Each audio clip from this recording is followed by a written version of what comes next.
i witam serdecznie. Aleksander Wojtysiak, Między Światami, czy na Filipinach. Podłoga jest, blat trochę rozszalowany jest. Trzeba poskładać dzisiaj kuchnię. Poskładać. Dużo nie ma do składania, trzeba po prostu to przygotować. Jeszcze trochę przeszlifuję blat, żeby go wyrównać, żeby łatwiej go zmywać. Bo gdzieniegdzie są malutkie kamyczki, które jakąś ścierkę mogłyby robić zadziory, robić zadry niewygodne do mycia. Potem sprzątanie. Dzisiaj przyjeżdża mama już przyjeżdża na stałe. Także nie ma co. Dziękuję za komentarze, za lajki, za subskrypcję. Biorę się, a za chwilę zobaczycie, jak wygląda kuchnia. I jesteśmy z powrotem. Blat został przeszlifowany, nie ma już takich zgrubień kamieni. Wejście do gazu na ten moment. Możliwe, że będzie tu mniejszy palnik, a nie na dwa palniki. I tak jak widzicie, tymczasowo zlew jest tam.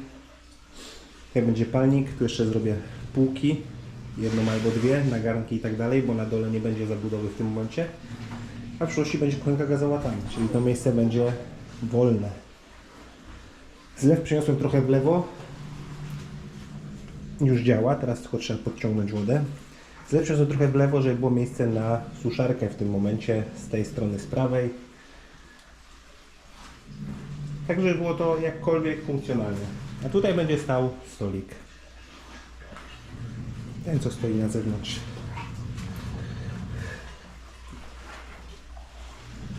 Przed chwilą przyjechał mój samochód. Wężyk jest wymieniony, już powinno być wszystko ok. Bo miałem z tym wężykiem przeżycia w ostatnim tygodniu. Psuł się 2 razy. W tym samym miejscu ten sam wężyk był skracany, nie było na miejscu możliwości do kupienia nowego wężyka o tych wymiarach.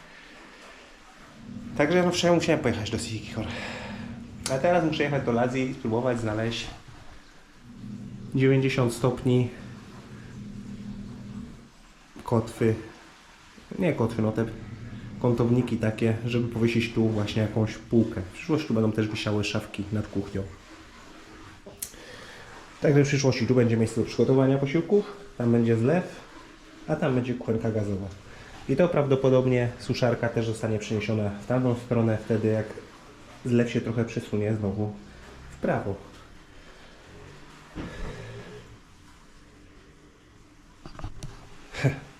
Takie niewielkie rzeczy, naprawdę niewielkie rzeczy, ale robią różnicę w życiu, wiecie? Bo jak się myło naczynia cały czas na zewnątrz, w tych warunkach polowych, w misce, to stanąć pierwszy raz przy zlewie na wysokości pasa i umyć sobie naczynia, nawet bez tej bieżącej wody, tylko przy pomocy kabui w ogóle, no to jest różnica diametralna. Na co dzień nie oceniamy takich małych rzeczy, ale jak się tego nie ma, a potem się to ma znowu, to robi to różnicę. I tak samo jest z prysznicem, bo cały ten okres, jak tu mieszkamy na Siquijor, nie ma tutaj normalnego prysznica z normalną słuchawką.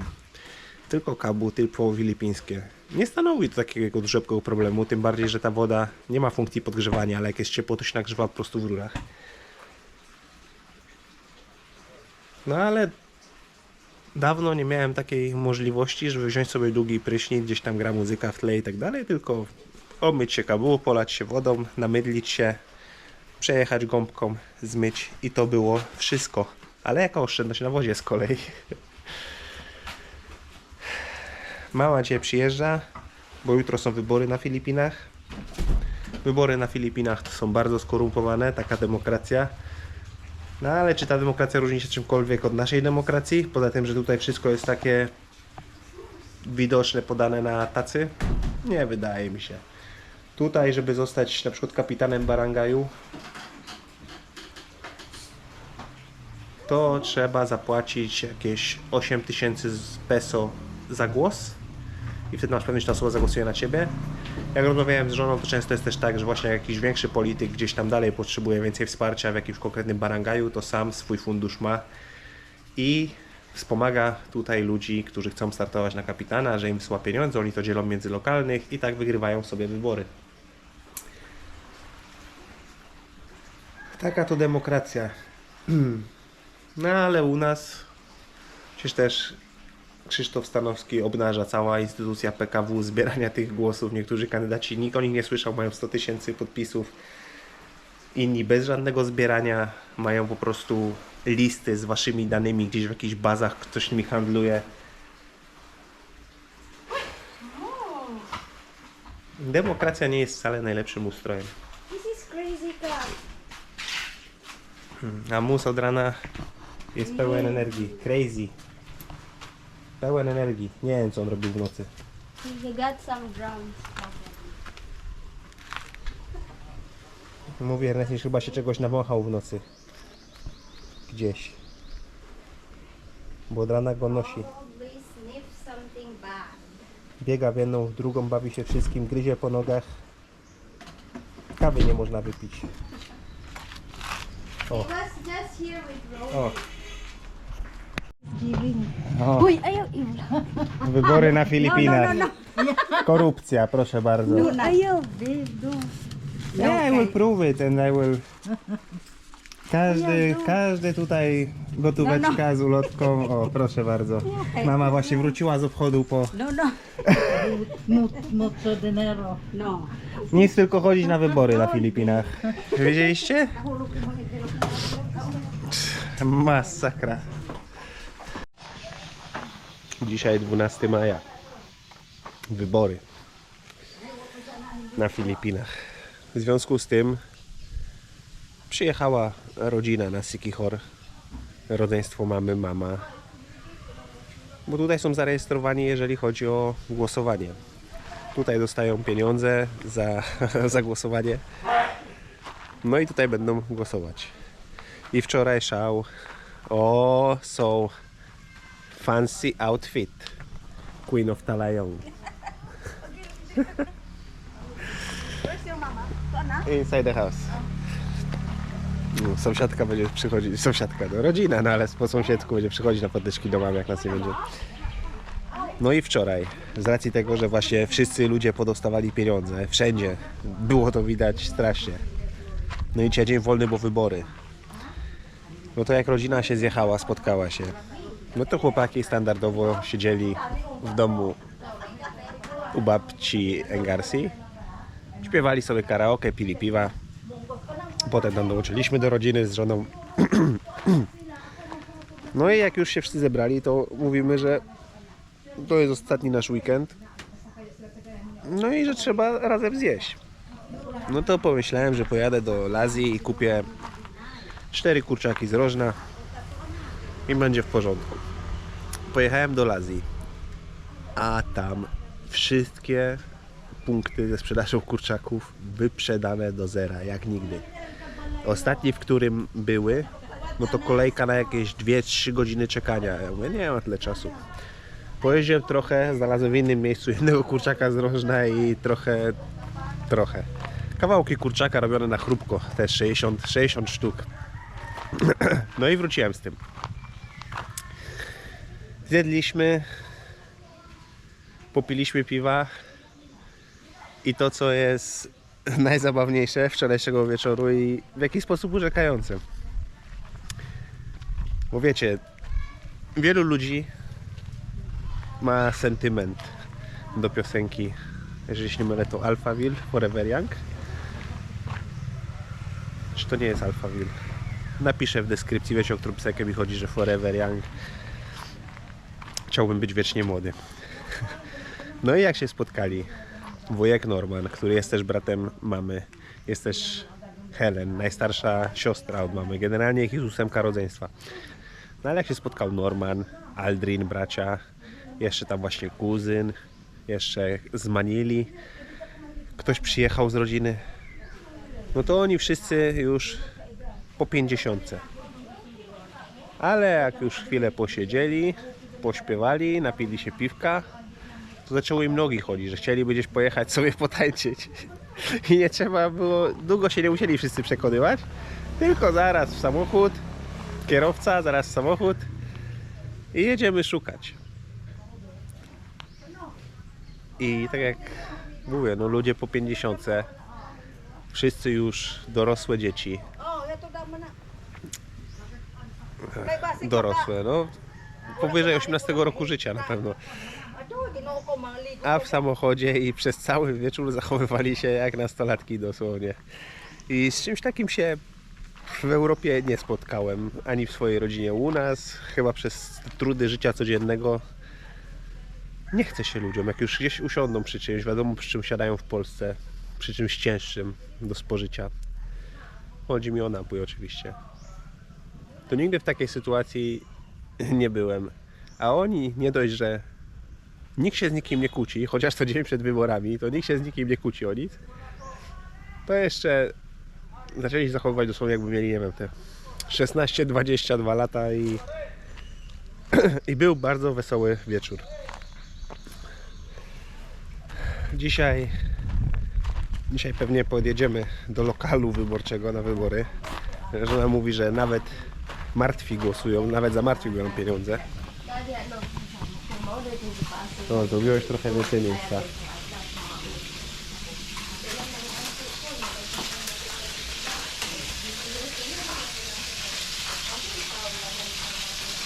Flying fishy się smażą.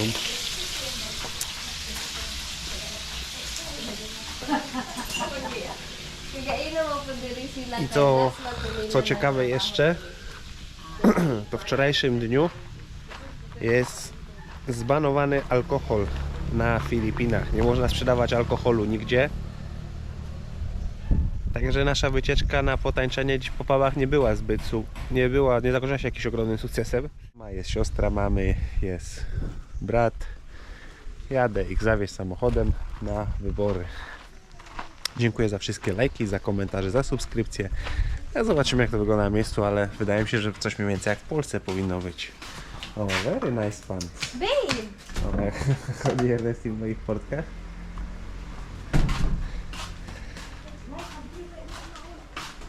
Ojcie, poniedziałek. Do wyjazdu coraz mniej czasu, a jeszcze fiesta w międzyczasie. Ostatnią rzeczą, którą muszę koniecznie tutaj zrobić, jest podłączenie wody do kuchni. Ale dzisiaj tego nie będę robił, bo dzisiaj tak wszystko jest zamknięte. Nie kupię żadnych rurek, złączek, pierdółek. Także jest szansa, że tylko jeszcze jeden dzień ciuchy robocze na dupę założę na Filipinach, a potem już pakowanie i wylot do Norwegii. No i mama wczoraj ustawiła listę i teraz ustawia wybory, kto tu najwięcej zapłacił. Who paid the most? Ang ano po siya, kawal. Kawal mo tayo. Ang kagunay abitoyo na, gibutang nga.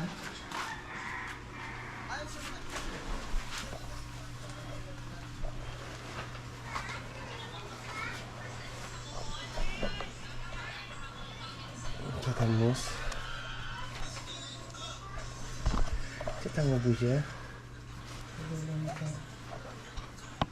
KRY ng Crystal Monte Be. Oh, do, tira.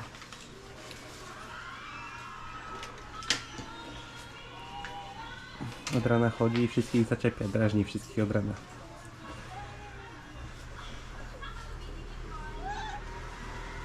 Teraz tutaj mamy szkołę.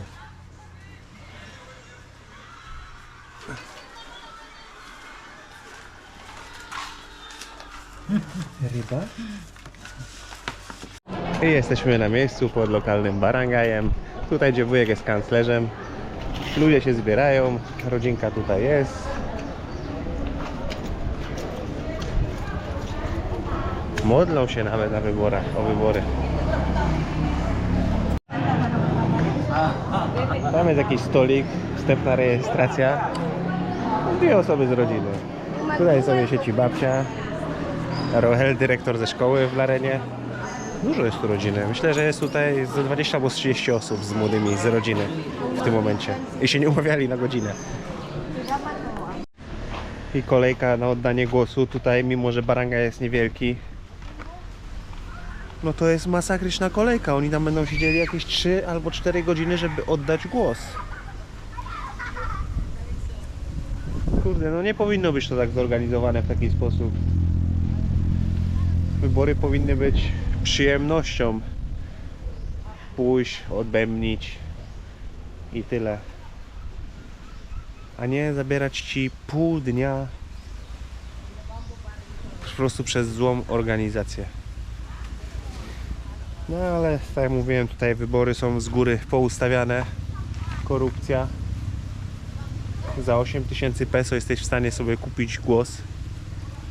I tak to wygląda na Filipinach. Nie wiem, czy oni w ogóle, czy ci politycy w ogóle mają jakiś program, mówią co zrobią, czy nie zrobią. No bo nie oszukujmy się, jak ktoś płaci za głosy, to jego główną intencją zapewne jest to, żeby dostać się do publicznych pieniędzy.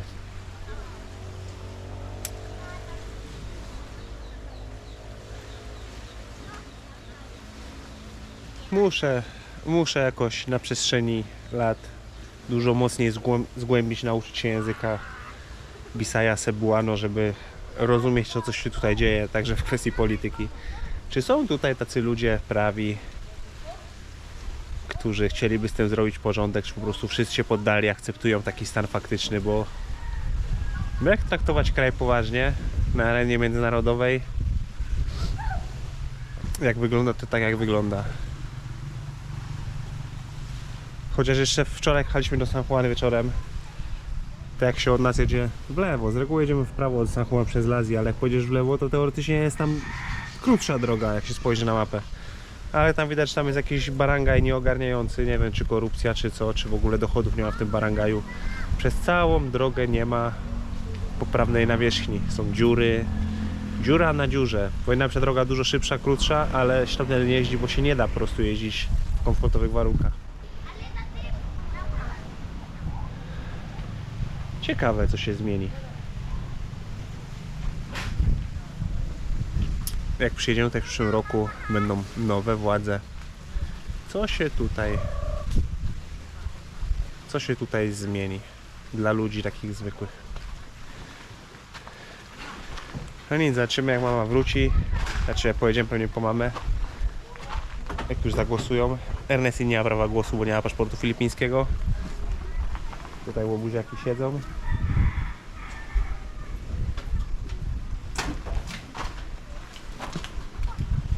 Pojedziemy sobie potem po mamę i zobaczymy. O, hala. Ernestin robi bałagan.